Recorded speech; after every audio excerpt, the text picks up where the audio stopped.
I'm Kevin Thomas, Senior Pastor at Forest Lake United Methodist Church.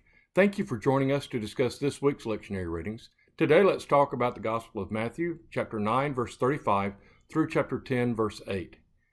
Then Jesus went about all the cities and villages, teaching in their synagogues and proclaiming the good news of the kingdom and curing every disease and every sickness.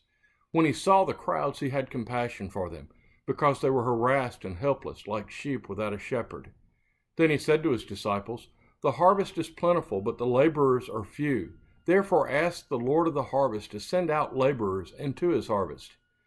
Then Jesus summoned his 12 disciples and gave them authority over unclean spirits to cast them out and to cure every disease and every sickness. These are the names of the 12 apostles. First, Simon, also known as Peter, and his brother Andrew, James, son of Zebedee, and his brother John, Philip and Bartholomew, Thomas and Matthew the tax collector, James, son of Alphaeus, Thaddeus, Simon the Canaanian, and Judas Iscariot, the one who would betray him. These 12 Jesus sent out with the following instructions: Go nowhere among the Gentiles, and enter no town of the Samaritans, but go rather to the lost sheep of the house of Israel.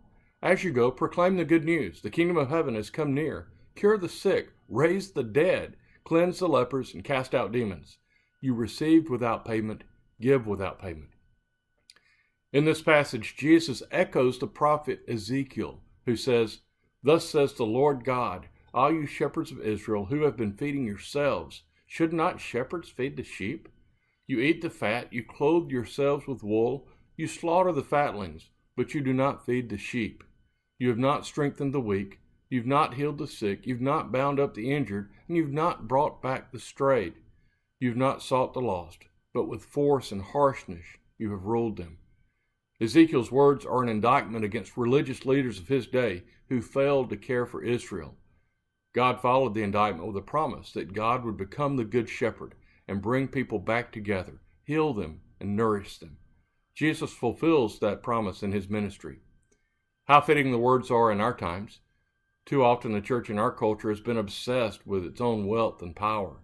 We build bigger institutions and we seek greater political influence, sometimes at the cost of the most vulnerable among us. In the United States, 70% of unchurched people have been in our churches and left. 31 million people who once worshiped with us drifted away or were run off. In our nation, there are many sheep without a shepherd, people who need love, acceptance, healing, and hope. The harvest is plentiful, and God is sending the church on a mission to the least, the last, the lost, and the left out. Befriend those at the margins. Care for them. Embrace them, welcome them, heal them. Now more than ever, may God's kingdom come to our broken world.